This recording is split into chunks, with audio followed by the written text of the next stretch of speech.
Today on 7th Circle Gaming, we discover what happens when Final Fantasy meets Harvest Moon in the game Harvestella.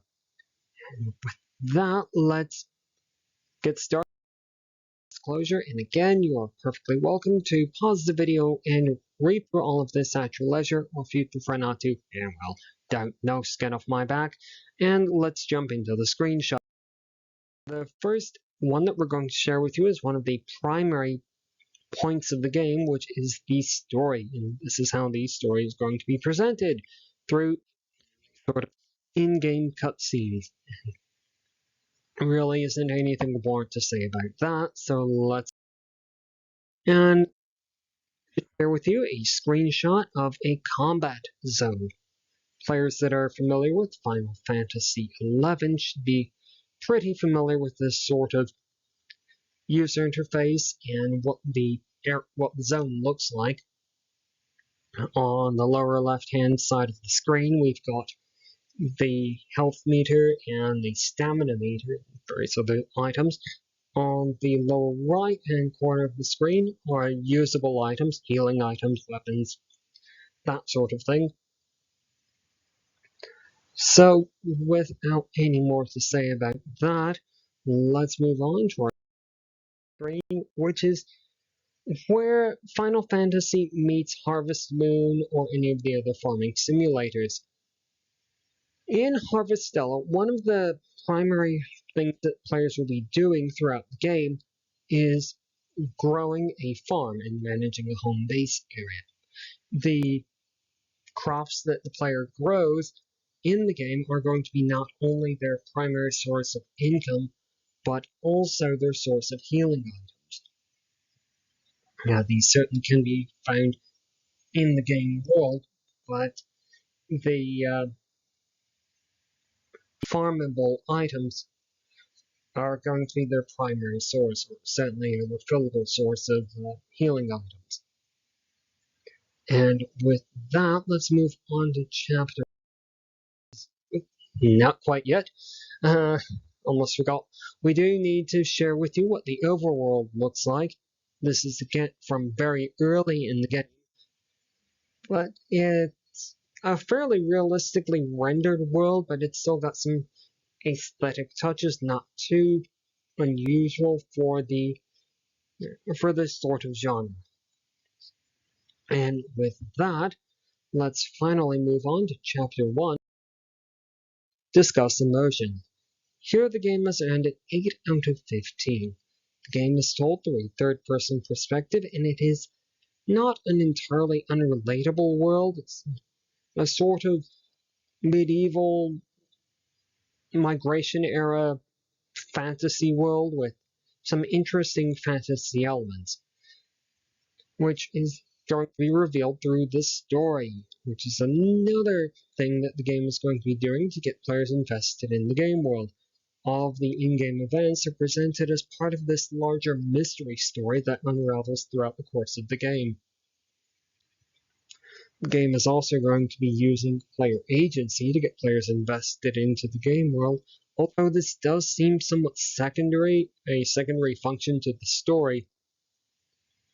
But the player is presented with seeming choices in dialogue and at various points throughout the story. However, the game does seem to maintain a very tight hold over the pacing and the player experience.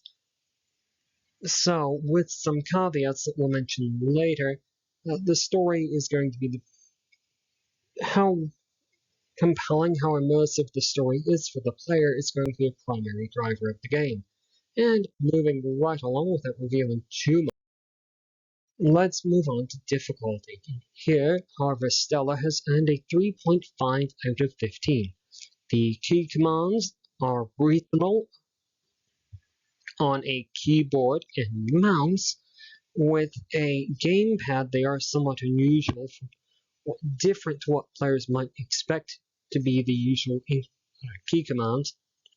The user interface is simple, but it does have some issues. Now, most notably, the one that we found is the usable item. It's where players might expect it to be, so that is something that players are going to have to learn through experiencing the game. The game, however, can be played with a keyboard and mouse or gamepad seemingly equally well. So just to reiterate, the game has earned a 3.5 out of 15 for difficulty. Lasting appeal, Harvestella has earned a 5 out of 15 for lasting appeal. It is a story-based game, which is going to somewhat limit its appeal, especially since it doesn't seem, from all of our experience, that the choices that the player is presented with really have any lasting effect. The game can be played hundreds of times and the effect or the result will likely be the same. How immersed the player is in the story is likely to drive appeal. What we mean by that is that if the player really gets invested, really interested in the story, the player is more likely to continue through to story end. As we said earlier, the game experience really seems to be tightly controlled in a number of ways. The game has a very hard end to an in-game day, where it will basically force the player to return to their home base zone.